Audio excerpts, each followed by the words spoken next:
Everybody, thanks for watching and thanks for taking the time to purchase and support. Welcome to books 13, 14, and 15 in the Biblical Bible series, which will be 1st and 2nd Chronicles and Ezra. Since we have 1st and 2nd Chronicles involved here in front of Ezra, we're going to have to split this. So we'll have 1st and 2nd Chronicles, and then we'll have Ezra, which we'll get into. But we'll conclude Ezra and Nehemiah, which basically should go together, but are two separate books, but they should be all put together, as well as the last, 4 books we just read. So we'll have 1st and 2nd Chronicles, Ezra, and then we'll finish up Ezra along with Nehemiah in the next DVD, because it's a lot we got to get into. It's a whole lot of history we got to get into before we even, begin to jump back in the Bible. So we'll be jumping in and out and showing exactly what I was talking about in the last DVD, about how, in 2nd Kings, they are beginning to establish, how are they going to inject, this Hebrew religion, these Hebrew people into history, the people who they have to remove, the people who they have to change their lives and everything like that.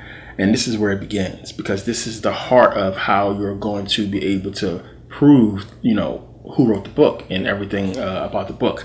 It begins here. So when you start getting into these books, the history comes up. And as I said, they start mentioning actual names of people who actually existed. And, when you think about it so far ago, the people back then, they had no clue. I mean, you think about the King James Version being written 17th century. 1604, 1611, 1611 being put out, us getting it in Americas in the 1600s. Well, what knowledge did these people have of the world? And they were bound by the fact that they could not really change the book so drastically, since, it's supposed to be based on actual truth. So you can't give us a book that's having all this stuff in there about Nebuchadnezzar and everything in here about the Assyrians and the Persians and everything, and then change it later on because people had actual Bibles and they would be able to see the changes. Now, the revisions, the changes that they did make as far as with the NSV and everything like that, they made small, subtle changes, but are big when you really understand it. I mean, if it's a legal document, it would be huge, but it's not. But it's a lot of stuff they did change, but they didn't change the overall story. And it didn't change these characters, so it's been there. And now that we are later in time, and we have the resources that we have today, we have, the internet, we have everything that we have. It's been so many books that have been written that we have access to that they did not have access to, nor did they know about so long ago. We're able now today to dig back in the Bible, look at this history, compare it, and see that the Bible is telling us bullshit. Which is why the Bible came up with all these elaborate, sayings about people going to come in the future and they're going to try to deceive you, because they knew once knowledge increased, people would be able to see through the lies. And the people who wrote about this history, their work would come up and people would read it and know what the truth is. But getting into 1st and 2nd Chronicles, we're just going to go right through this because, as you guys already know, Chronicles. What is a chronicle? A chronicle is like a chronology. You're talking about something that's explained over a period of time. And 1st and 2nd Chronicles is basically everything we just read. It's them breaking down first. When you get into 1st Chronicles, they go through the whole lineage, going back from Noah all the way up to now, to this point we're in the Bible, explaining who begot who and so on and so forth. And then, they get into everything that has been happening. The reason why they're doing this is because now you have the Hebrews being let out of captivity by Cyrus the Great, who, when we get into it, Ezra will explain this more. But supposedly God spoke to Cyrus, who was Cyrus, king of Persia, actual king, and, touched his heart and told him, hey, let the Jews go. So the Jews are being let out of exile. And Chronicles is basically giving them their history up until this point. This is 1st and 2nd Chronicles. So 1st and 2nd Chronicles is basically explaining to the Hebrews where they came from, all the way coming back from first the lineage one, then them coming out of Egypt and everything that happened since them, all the sinning they've been doing, all the kings they've been through, all of the sinning and all that kind of stuff, all of the idol worship and people they've killed and so on and so forth. Everything is listed in Chronicles. So another thing that Chronicles does is it lies a lot. Not so much lie, it's what they leave out, And one, when they get into the story about King Solomon and King David, they leave out the bad parts. So in Chronicles, they try to dress it up. They don't talk about the fact that Bathsheba, what happens with Bathsheba and King David, how he basically takes a guy's wife and then has him sent out to die, that knocks up his wife. That's not in there. King Solomon and all the bad stuff with him is not in Chronicles. So they leave all the horrible stuff out of Chronicles and just give us the good stuff. And to try to make it seem as if these guys, who are like two of the major figures in Judaism, is like perfect, good guys. So they leave out the bad stuff.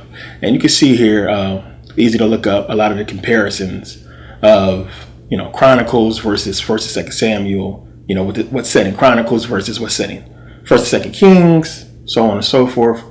And you can see here is differences. So that's basically 1st and 2nd Chronicles. I mean, it's not too much more to get into. We went through basically what it's saying already. So this is kind of like the summary so far, where they at. And it's important because they have to do this now, because now we're really going to get into more of that history that they have to break into, to inject themselves into history. We're going to get into that. So you basically have this happening. They're being released from captivity, and they want to make it important for the Hebrews to understand everything they've been through that led them to where they are. It's like, okay, you dudes have been exiled.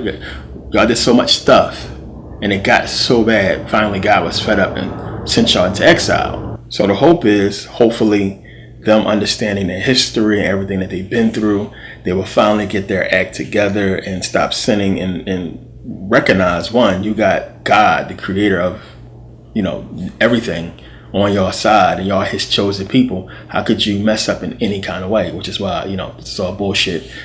Especially, these people being black and us being so spiritual, there is no way in the world black people would do this. We would know God exists and see his power and everything, and continually sin. Well, all we got to do is be good, and we'll have everything that we need. So, again, this is part of the story. And the exile is to cover up for the fact that you can't prove the Hebrews was in these areas during this time. So, hey, they was away in Babylon, they was enslaved, and there's no proof of that as well. So now we get into the book of Ezra, and this will be part 1, and we'll finish up with Ezra and Nehemiah in the next DVD, because there's a lot to get into here. So, Ezra. Ezra, as I talk about many times, about the laws that Ezra gives. Ezra comes, the people are being freed, and they have to learn the law. Ezra is like, the law needs to be learned and understood. So people coming out, and what they want you to do, is they want you to look at Ezra, or look at what the Hebrews are going through from being in their shoes. Think about you being there. I mean, we've all been through this. If you've been in school, this has happened. Somebody acts up and we all get in trouble. I mean, it happens at home. It's happened with my parents, my mom. Somebody will break something, we all get in trouble until the person confess. It's not fair. And if you read in the Bible, and if you really believe this stuff is true, as the black Hebrews do, which is why they act so angry and mad and upset at black folks who don't believe, because they're looking at the Old Testament and reading like these stupid people keep sinning and messing up and we all getting in trouble. If we really believe that, then you will have that anger that they have in them, like these people fucking stupid and so on and so forth, because they keep messing up. And God, you understand that anger a little bit, because they actually believe this stuff is true. But if you put yourself in them shoes, it's not fair. You got people that's doing stuff that you have absolutely no clue. You following and you worshiping and you doing what you're supposed to do. These people over here sinning, and now we all dead, or we all messed up, and we're in exile because of these people. Because of the king who God's supposed to put on the throne. It's not my fault he messing up. So this is what Ezra is about. Now, new laws is coming. Laws is coming to basically get these people to straighten up. But you got to look at this a lot differently, understand what the powers that be are trying to do. Remember, they make you ask for your destruction. Remember, this is all universal law, and everything that they're doing, they're making us ask for.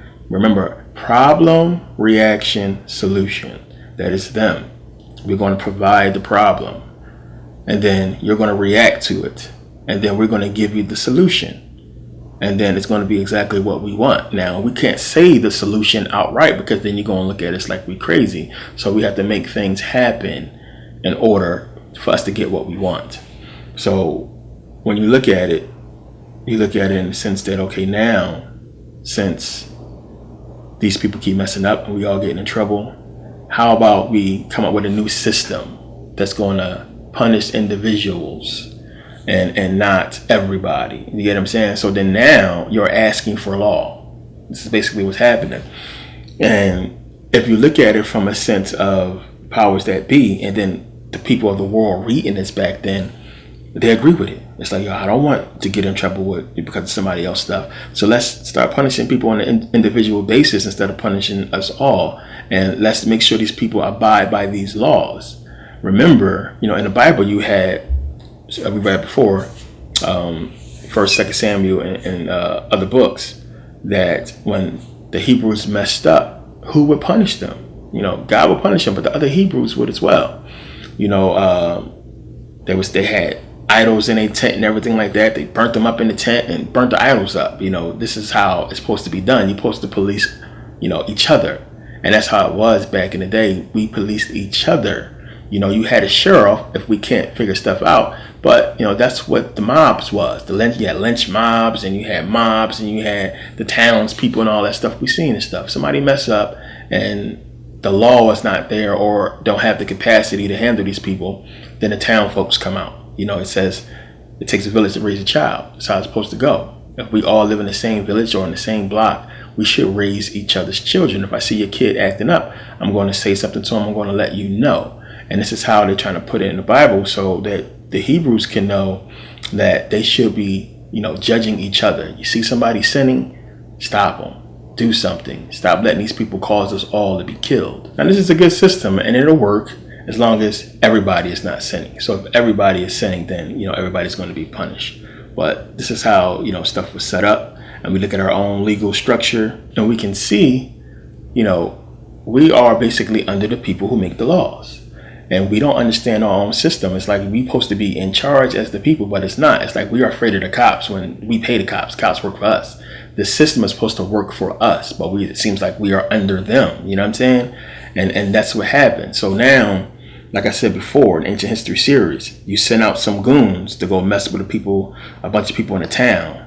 And then you come to them later on and offer them protection within your walls because they have talents, they have stuff that you want from them.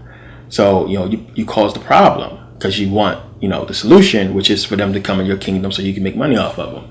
So you send people to go mess them up. And then eventually they cave and say, okay, now we're going to come in and be under your protection. Well, now that you're under my protection, you have to be under my laws and rules. So now, while the Hebrews are like, yeah, we need these laws, we need to obey this stuff, we need to obey God, they're not realizing that they're going to be under the mercy of the priest. So as you will see clearly what they've done. So now it's like, okay, this is the law of God. We have priests that they're going to be put in higher places, prophets, and so on and so forth.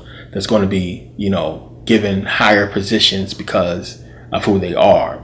So they're essentially setting up the power structure here in Ezra with this law. And you have the people now having to understand, you have to understand that if you was living back then, that, okay, we're going to accept this law, but by accepting it, we are accepting the rule of the people who control the laws. And that is the problem. And that's what we have, basically done today. We have to accept all of this stuff because we all agree that this is a civilized civilization and we should all abide by these rules, but we're not the ones making the laws. We're not the ones enforcing the stuff. As I talked about before, you got the lobbyists and you have the special interest groups that can, write a bill to solve a problem and then have people lobby for it to be passed, to obtain, a solution that they want, whether it be you paying taxes for a specific drug and so on and so forth. You are going to be subservient to the person who creates the laws. And of course, most people are going to say, well, you need laws. Be civilized. I don't want nobody stealing my stuff. I want somebody to be there to protect me, so on and so forth. All well and good. If you have a say so, if the people have control over the law. So let's take the mass shootings, for instance. Everybody should have done something. Everybody should have stepped up. in these moments where we have the court system not punishing these people is where the people should be allowed to take over and overrule the courts and say, no, we as the people agree that this was wrong and this dude needs to be put in jail. What the hell are y'all doing? Let him go. He killed this innocent person. Amber Geiger, like, are you kidding me? 10 years, she'll probably get out in 5 maybe. How is this possible? No, she need to be given stiffer laws. The people should be allowed to take over when they're supposed to make sure stuff is being done right. Y'all giving how many billions to Syria and the Jews and so on and so forth, Israel, Egypt.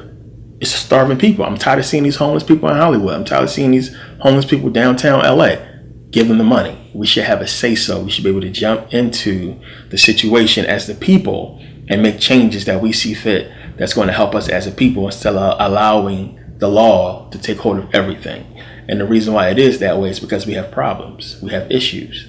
As I always say, rent's due, bills to pay. I got to go to work because I got to make this money to survive. So you don't have time to think and focus on other people and their stuff and laws. As long as it's not bothering you, you really don't care. Most people don't care. But as soon as it bothers you, you want to scream, to high heaven that I need help. Somebody help me, save me, so on and so forth. And I always get into this, Same thing with hip hop. We see what's happening in the streets. We cheer and we celebrate our murder like it's like a joke, like a game. We find entertainment in it until somebody gets shot and they land in front of you bleeding, and now you asking, screaming for help. It's all a game. It's all gangster until somebody get their head blown off, and then now it's like it's a shame and justice. We want justice, and it's like, huh? What was justice for the people you was just cheering for and rapping about, being killed? Even though, it's rap, it's hip hop, I understand that, but we know this stuff is turning into real actual stuff. And the more we perpetuate it and glorify it, the more we're going to see it in our reality. So when we glorify this stuff and it's happening, even the stuff that we glorify through the lyrics, we're glorifying in real life. So when you're sitting up there glorifying these lyrics and somebody get their head blown off, you're glorifying that. And then people are going to try to separate the two, and you can't because they go together. So again, we got to understand what we are giving our power to and what we are letting take power away from us. And the government structure is designed to take the power away from the people. Okay, so let's get into this. So remember, as I said, you had Cyrus, king of Persia.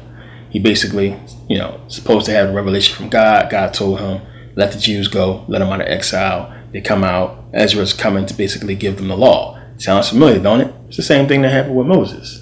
You had the Jews in captivity. Moses comes, sets them free, and gives them the law. It's the same thing that's happening here. They're in captivity. Ezra comes, gives them the law. So on and so forth. So it says here, this is Ezra 1. Now in the first year of Cyrus, king of Persia, that the word of the Lord by the mouth of Jeremiah might be fulfilled, the Lord stirred up the spirit of Cyrus, the king of Persia, that he made a proclamation throughout all his kingdoms and put it also in writing, saying, Thus saith Cyrus, king of Persia, the Lord God of heaven hath given me all the kingdoms of the earth, and he hath charged me to build him an house at Jerusalem, which is in Judah. Who is there among you of all his people? His God be with him, and let him go up to Jerusalem, which is in Judah, and build a house of the Lord God of Israel.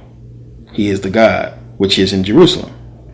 And whosoever remaineth in any place where he sojourneth, let the men of his place help him with silver and with gold and with goods and with beasts, besides the free will offering for the house of God that is in Jerusalem. Notice how they keep saying it's in Jerusalem. Then rose up the chief of the fathers of Judah and Benjamin, and the priests of the Levites, with all them whose spirit God hath raised, to go up to build the house of the Lord, which is in Jerusalem. So you have Cyrus, king of Persia, proclamating that the Jews should be released. And everybody should basically help out the Jews. Give them gold, give them silver, give them animals, give them whatever you can, besides your free labor, to help the Jews get to Judah, get to Jerusalem, and rebuild the temple. And supposedly God, allowed this to happen. There is absolutely no proof of this. Of course, we know Cyrus, king of Persia, did exist. And we know that there's no mention of him and no Jews. There's no mention of any of this stuff, of course. But it's a reason for this, and it's been overlooked by a lot of scholars that have been reading their stuff. And I'm gonna tell you, as far as I know, I'm probably one of the one other scholar that did hint to this. But what you're going to hear, what I'm going to talk about here, is not new, but it's going to seem new. Nobody's really digging into this part of it, but it's going to make a lot of sense when I get to it. And I kind of sort of alluded to it in the ancient history series, but it's going to make a lot of sense here.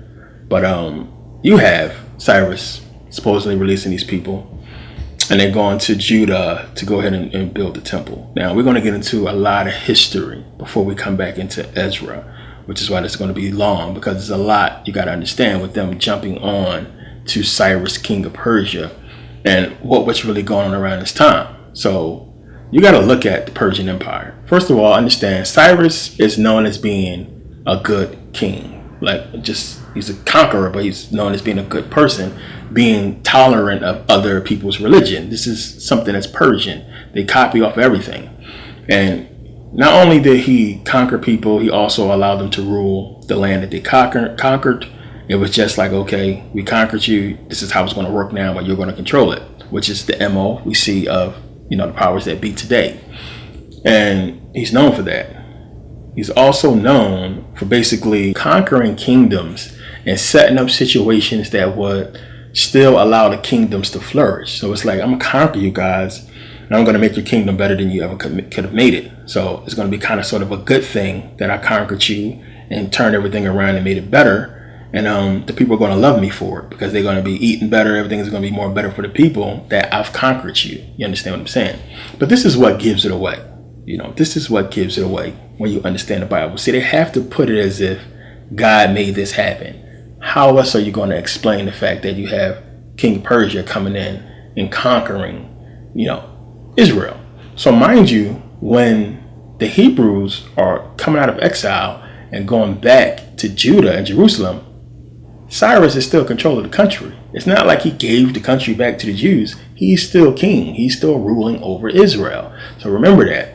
And they have to keep it that way and make it seem as if, well, God put him in exile and he's allowing Cyrus to do all this because of the bad stuff that the Israelites done. Now, notice how they procrastinate. Notice how they stall for so long through history that God finally banishes them, sends them away into exile, right around the time when you have the Persian Empire beginning to rule. Just how convenient is that, right around this time? How many times did they break God's law? They break the covenant. How many times did they sin? How many times did they worship idols, like everybody's worshiping Baal and the golden calf and so on and so forth? How many times did they do this that God should have been sent them into exile? But just conveniently is done around a time in history where the Persians are, beginning to rule. Now, another thing that is important to understand about Cyrus never stepped foot into Egypt. He wasn't the one that conquered Egypt. It was his son, Cambyses, who conquered the Egyptians. And when you really started to get into it, it was sort of respect that the Persians sort of had at the time. Some people speculate that Cyrus had a respect for the Egyptians for their contributions, and he didn't want to conquer them. And that was probably one of the reasons why he was killed. This suspect his death, which we'll get into. And Cambyses was the one who could, get the job done. But as I said before, Greeks got a role in this, and that's what we're going to get into. But one of the things I want you to do is take a look at this. This is the Persian Empire. Now, I want you to look at how vast it is. Not to mention the fact that their army was in the millions, according to Herodotus. And the fact that not only that, they could hire mercenaries. They had so much money. They are known for being so wealthy. And the thing is, how, with them controlling all of this, did the Greeks beat them? How? And they beat the Egyptians later on, but how did the Greeks manage to defeat the Persians? It's impossible.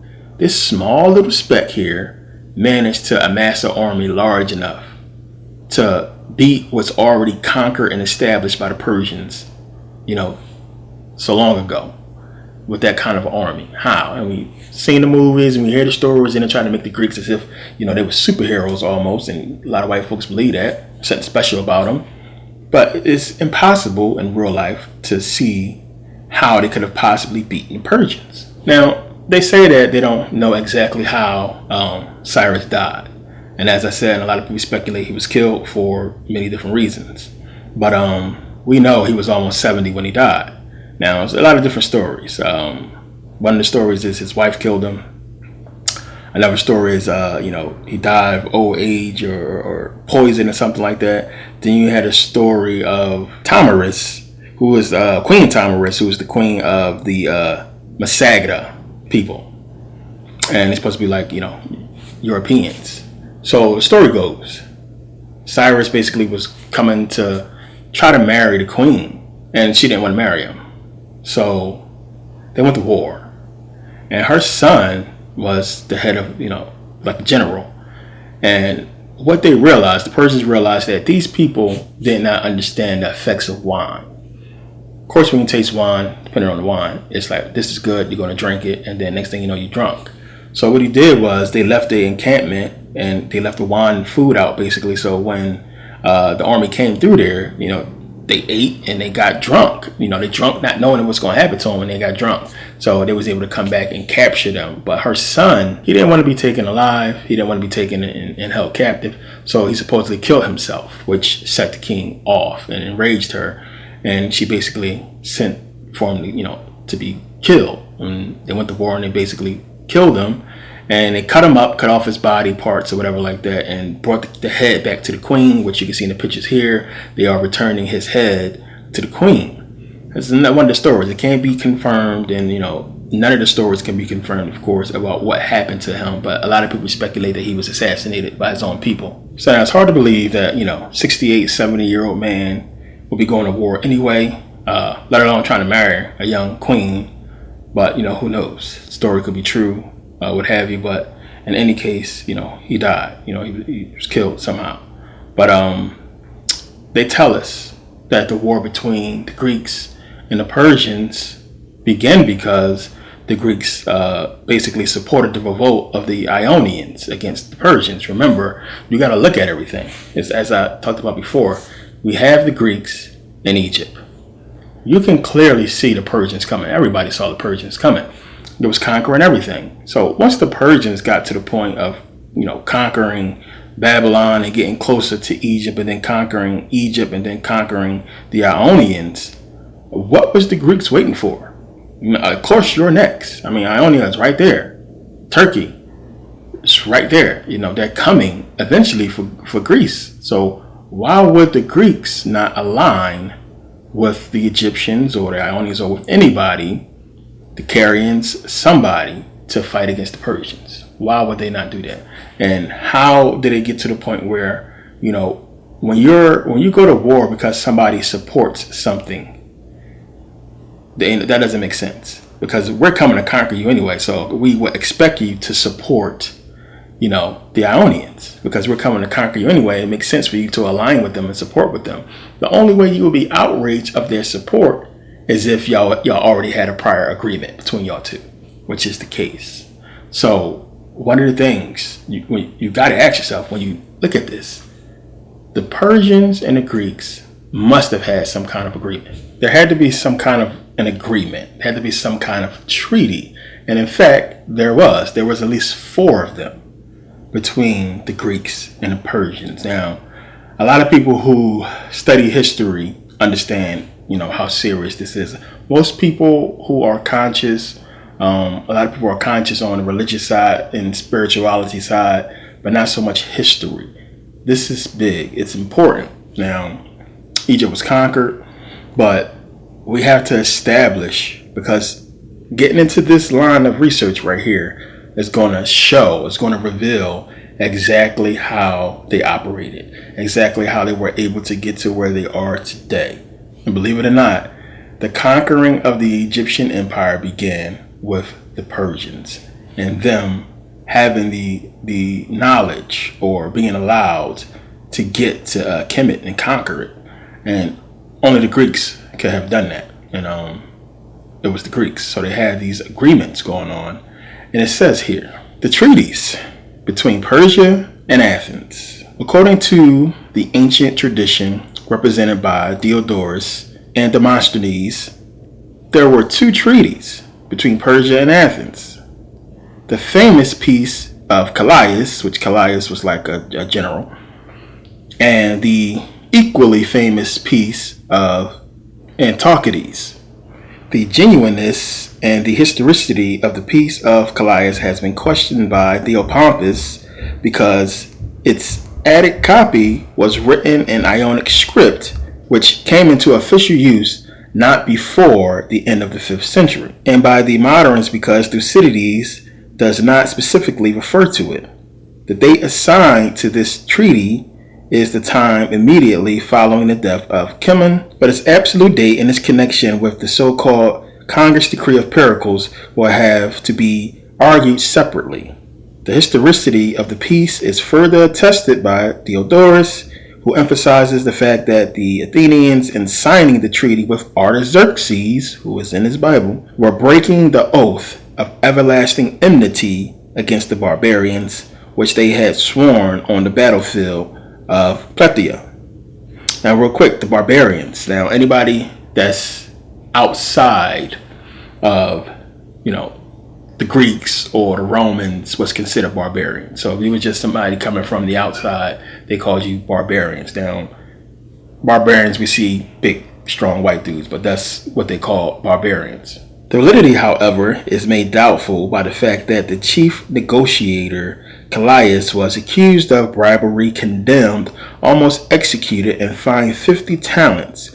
Plutarch's account suggests that the document itself was available in the Athenian archives and that the treaty was kept by the Persians while they were militarily weak and disregarded by the Athenians while they were militarily strong. In fact, Demosthenes referred to the two treaties with Persia as examples of the general statement, which I think alludes to the view expressed by Thucydides.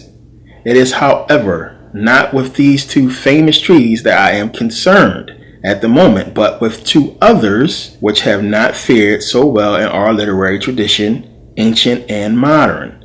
They are the treaty which Darius included in the last decade of the 6th century, and that with the second Darius concluded shortly before 415 BC. Herodotus reports in 5.73 that the Athenians sent an embassy to Sardis to conclude an alliance with the Persians after they had driven out Asagoras and Cleomenes, and because they feared to be subdued by the Spartans under Cleomenes.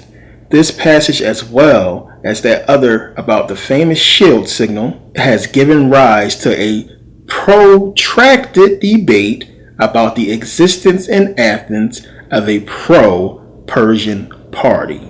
This is important.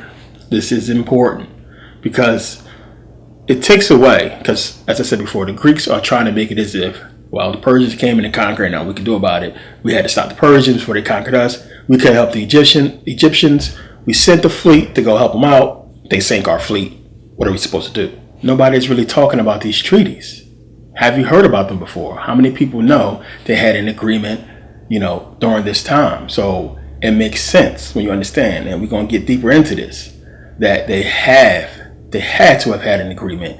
And it's no way in the world, even still with the agreement, you still have to think, which we'll get into, how. I don't think people realize how powerful the Persian army was. In the movie 300, they showed you like these people were powerful. The 300 was killed, of course. And we see you got Sparta and Athens comes together to basically defeat them. But it's more to that, which we'll get into.